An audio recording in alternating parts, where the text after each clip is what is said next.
There's a lie that gets repeated so often, in so many places, by so many well-meaning people, that almost nobody questions it anymore. The lie everyone repeats. Renting is throwing money away. You've heard it from your parents, from your friends, from your in-laws, from real estate agents, mortgage brokers, financial commentators, and everyone who's ever bought a house and needs to convince themselves it was the right move. And on the surface, it sounds true. You hand someone money every month. You don't own anything when you stop. The money is gone. What could be more obvious? But this is one of the most damaging oversimplifications in modern personal finance, because it makes millions of people buy homes they shouldn't buy, at times they shouldn't buy them, in places they shouldn't stay, all because they're afraid of wasting money on rent. The truth is more complicated, more interesting, more important. Renting isn't throwing money away. Spending without thinking is. The real trap isn't rent. The real trap is what you do with everything else. Tonight, I'm going to show you the real math behind renting versus buying, the real costs nobody talks about, the real situations where renting builds wealth, and the specific situations where it doesn't. By the end, you'll understand something almost nobody around you understands, and you'll never look at your housing decision the same way again, because the question isn't rent or buy. The question is, which one is actually building your freedom?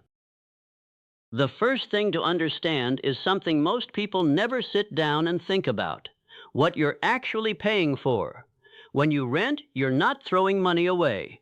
You're paying for something specific. You're paying for shelter. You're paying for a roof. You're paying for the right to live somewhere without owning the building. That's it. That's the trade. You pay, you get to live there. The transaction is complete every month. But there's something else you're paying for when you rent, something almost nobody counts.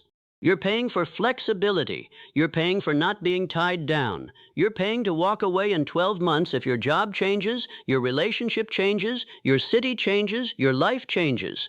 You're also paying to outsource every problem the building has.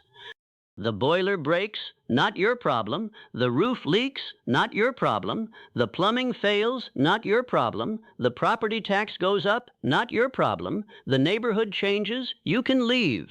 These aren't small things. These are real expenses that homeowners pay constantly and renters don't. When people compare renting to buying, they almost never include these costs on the buyer's side. They compare the rent payment to the mortgage payment and stop there. But the mortgage payment is just the beginning of what a homeowner pays: property taxes, home insurance, maintenance, repairs, renovations, closing costs, realtor fees, interest, sometimes private mortgage insurance, sometimes association fees. A rent payment is the ceiling of what a renter pays for housing. A mortgage payment is the floor of what a homeowner pays. That's an enormous difference. And it's the first thing you need to understand before you can answer the rent versus buy question honestly. You're not throwing money away when you rent. You're paying for a clearly defined service with a clearly defined cost. And often that cost is far lower than what the buyer is actually paying once you count everything. Here's what nobody tells you when you're shopping for your first home, and it's the thing that turns "I'm building equity" into "I'm bleeding money" faster than anyone expects: the hidden costs of owning. Most people walk into homeownership thinking the mortgage is the main cost. It isn't. The mortgage is just the headline number. The real cost of owning is everything underneath it. There's property tax. In most places, this runs 1 to 3% of the home's value every single year, forever. On a property worth $400,000, that's between $4,000 and $12,000 a year, just for the privilege of owning the house. The bank doesn't pay it. The government doesn't pay it. You pay it. There's home insurance, often more than $1,000 a year. Required if you have a mortgage. Optional only if you own outright. And even then, only if you enjoy gambling. There's maintenance. The general rule among financial planners is to budget at least 1% of the home's value per year for upkeep. Some years it's less. Some years it's far more. The roof, the water heater, the appliances, the flooring, the driveway, the fence, the exterior, the interior, all of it has a lifespan, and all of it eventually costs you. There are unexpected repairs, the boiler that dies in January, the pipe that bursts in the wall, the tree that falls on the garage, the foundation that needs work, things that homeowners absorb without the option of leaving. There are transaction costs. Buying a home costs you somewhere between 2 and 5% in closing costs. Selling it costs you another 5 to 7% in agent fees. So just buying and selling a single home eats up to 12% of its value, and that's before you've made a single mortgage payment. There's interest. Most first-time buyers don't realize that in the first decade of a mortgage, the majority of every payment goes to interest, not principal. You're not building equity at the rate you think. You're paying the bank to let you live in the house you supposedly own. Add it all up, and the true monthly cost of owning a home is often 40 to 60% higher than the mortgage payment alone. Sometimes more. That's not throwing money away. That's just the cost of buying. But almost nobody includes it in the comparison. And once you do, the math gets very interesting. Here's the next lie, the one that does more damage than any other in this conversation. The equity myth. At least when you own, you're building equity. When you rent, you're just paying someone else's mortgage. This sounds smart. It sounds like financial wisdom. It gets repeated everywhere, but it misses the point so badly it's almost dangerous. Yes, when you own a home, you build equity, but you also pay tens of thousands of dollars in costs that renters don't pay. The question isn't whether you build equity. The question is whether the equity you build is greater than the money you bled on the way to building it. For many people, in many situations, it isn't.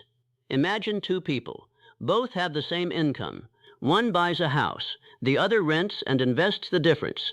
By the difference, I mean every dollar the homeowner pays in property tax, maintenance, repairs, insurance, interest, and transaction costs, every dollar the renter doesn't have to pay gets invested in a simple, low-cost index fund. What happens over 10 or 20 years? It depends on the market. It depends on the city. It depends on the timing. But here's the part that surprises almost everyone. In many real-world cases, the renter ends up with more wealth than the homeowner. Not less, more. Because while the homeowner was building equity, the renter was building a portfolio.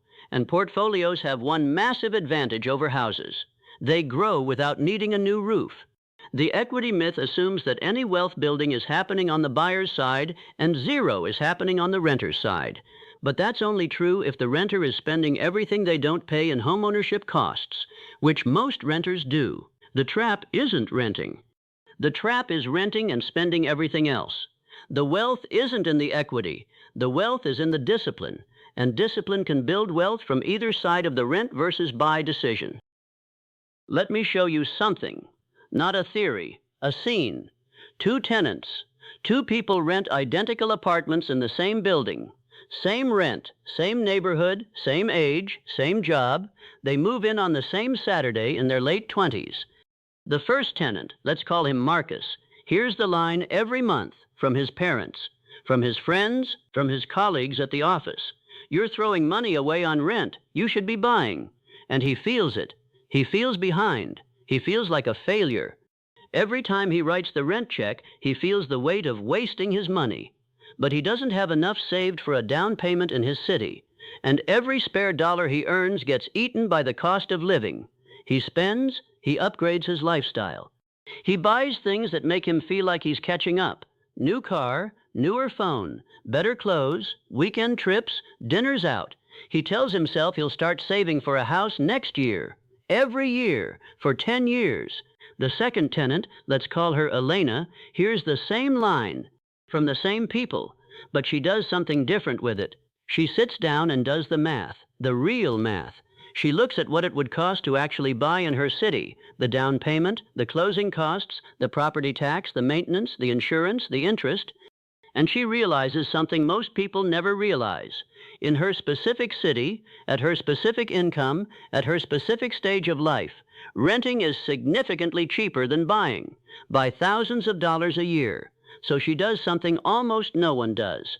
She takes every single dollar she's saving by renting, the dollars she'd be paying in homeowner costs if she bought, and she invests them automatically every month into low-cost index funds. She doesn't feel behind. She doesn't feel like a failure. She feels like she's running a different race. 10 years pass. Marcus still rents the same apartment. He still hasn't saved for a down payment. He still feels like he's throwing money away every month. His net worth is barely positive. Elena still rents an apartment in the same building, but her investment account is worth more than the down payment most of her friends used to buy their first homes. She can buy now, if she wants to, or she can keep renting and keep compounding. The choice is hers. 2 tenants, same rent, same building, same 10 years. One of them was throwing money away. The other one wasn't. But it wasn't the rent that decided which was which. It was what they did with everything else. Now let's flip the script, because we're not here to convince you to rent forever. We're here to tell you the truth.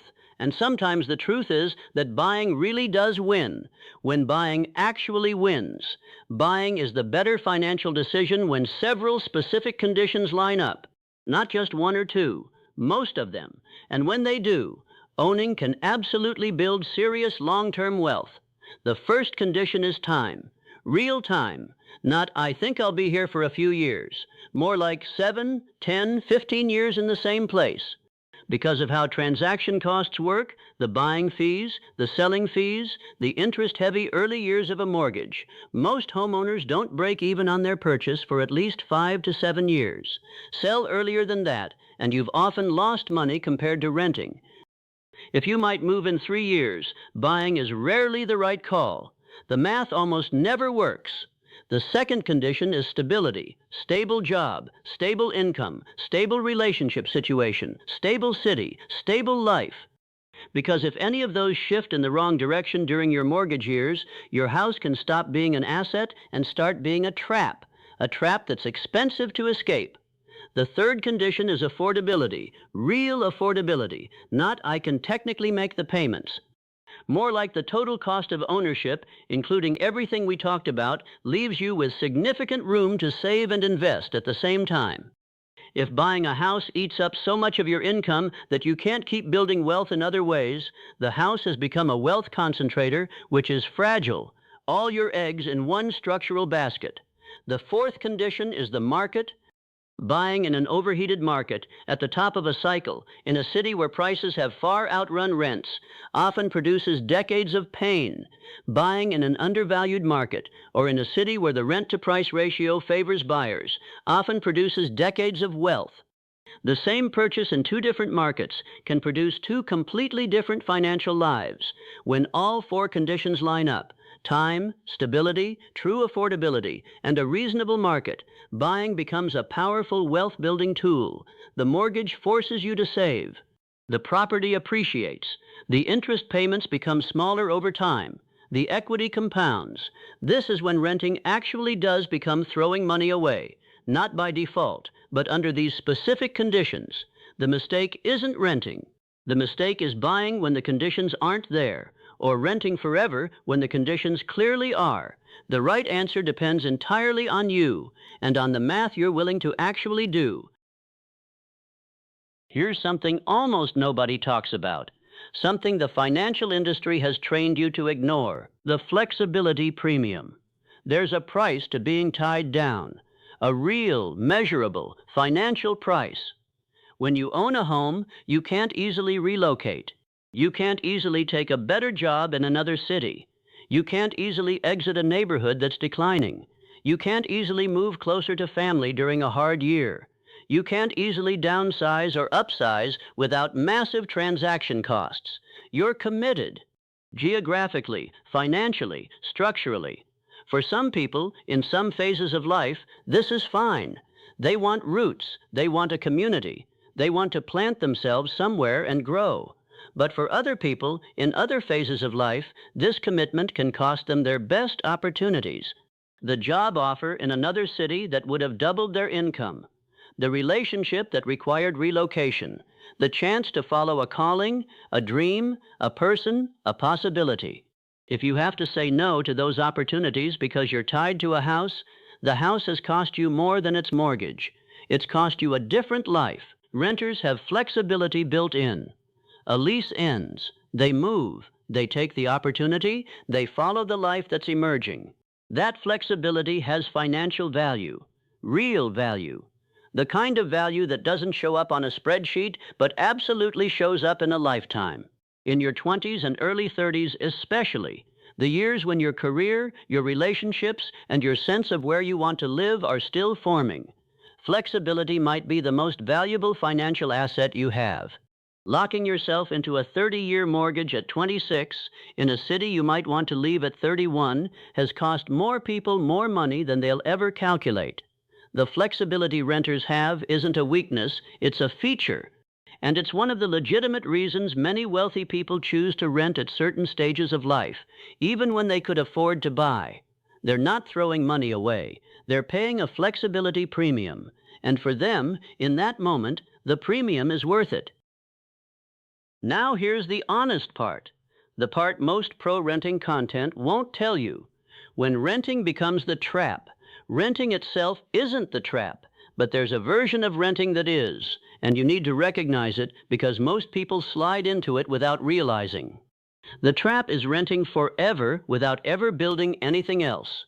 If you rent your entire life and invest nothing, you will end up with nothing. The house wasn't the answer, but neither was the apartment. You spent your housing money and your everything else money on consumption, and at 65, you have no assets, no equity, no portfolio, no safety net. This is the renter who confirms the cliché. This is the renter who genuinely is throwing money away, not because of the rent, but because of everything else. The trap also includes specific kinds of rental situations. Renting in a city where rents are rising faster than your income year after year until the math gets impossible. Renting from landlords who raise the rent every year without improving anything, eroding your buying power over time. Renting while believing you'll buy next year for a decade and never doing the work to actually be able to. Renting in an area where prices and rents are both rising sharply and you have neither the down payment to buy nor a plan to ever afford one. These aren't problems with renting. They're problems with not having a plan. They're problems with not doing the math. They're problems with hoping the situation will improve without doing anything to change it. If you rent, the question you have to answer is simple. What are you doing with the money you're not spending on a mortgage? If the answer is, I'm investing it, I'm building wealth, I'm creating freedom, you're not throwing money away. If the answer is, I'm spending it, I'm not really saving, I don't have a plan, then yes, you actually are. The rent isn't the problem, the plan is. Most people ask the wrong question when they sit down to think about housing. The question nobody asks. They ask, should I rent or buy? But that's the wrong question, because the right answer depends entirely on the specific person in the specific city at the specific moment with the specific income, with the specific plans. The right question is more like this. What is my housing decision actually buying me, and what is it costing me? Buying might be buying you stability, community, forced savings, and long-term appreciation. It might be costing you flexibility, liquidity, and the freedom to take a better opportunity. Renting might be buying you flexibility, lower monthly costs, and freedom from maintenance. It might be costing you the discipline that comes from forced savings, the appreciation of a rising market, and a sense of permanence. Neither answer is universally correct. The correct answer is the one that builds the most wealth, freedom, and quality of life for the specific person you are right now. And that answer requires honesty, real honesty. If you're renting and lying to yourself about what you're doing with the difference, that's a problem. If you're buying and lying to yourself about how much the house is actually costing you, that's also a problem. The trap isn't rent. The trap isn't a mortgage. The trap is the version of either one that exists without a plan, without honesty, without an actual understanding of what the choice is buying you and costing you. Wealthy people don't decide between renting and buying based on cultural pressure. They decide based on the specific situation, the specific math, and the specific life they're trying to build. Sometimes they rent, sometimes they buy, sometimes they rent in one city and own in another, sometimes they rent for decades and then buy in their 50s when life finally settles. Sometimes they buy young and grow a family inside the same walls for 30 years. There is no single right answer. There's only the right answer for you today based on the math you're actually willing to look at. So let me leave you with this. The question you carry with you. Renting isn't throwing money away. Buying isn't automatically building wealth. Both of those statements oversimplify one of the most important financial decisions you'll ever make. The truth is more useful and more demanding. Your housing decision is one of the few decisions in your life big enough to change your entire financial trajectory. Get it right, and your money quietly compounds in the background for decades. Get it wrong, and you spend decades trying to recover from a single choice you made before you understood the math. The people who win this decision aren't the ones who follow the rule everyone repeats. They're the ones who do the actual math for their actual life. They look at their city, their income, their stage of life, their plans for the next 10 years, the real cost of buying in their market, the real cost of renting in their market, the difference between the two. And then, most importantly, what they actually do with the money the cheaper option leaves them. Because here's the rule that nobody puts on a billboard. The rule that matters more than rent versus buy. What you save is what builds your wealth, not what you spend on housing. What you save on top of housing. That rule applies to renters. That rule applies to homeowners. That rule decides who builds wealth and who doesn't, far more than the rent or buy question ever has. So here's the question I want you to carry with you for the rest of the day, the one that matters more than anything I've said tonight. If you rent, are you actually building wealth with what you save by not owning, or are you just spending it?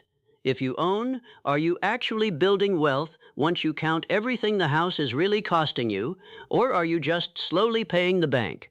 Because one of those two paths is leading you toward freedom, and the other one is leading you nowhere. The rent isn't the trap. The mortgage isn't the trap. The trap is going through your entire adult life without ever doing the math. Most people will do that. They'll repeat the line their parents repeated. They'll buy when they shouldn't. They'll rent without a plan. They'll wake up at 60 and wonder why nothing compounded. But you don't have to be most people. You only have to do the math once, honestly, for your actual life. And from there, whichever path you choose, renting or buying, becomes a choice that's actually working for you, instead of one that's quietly working against you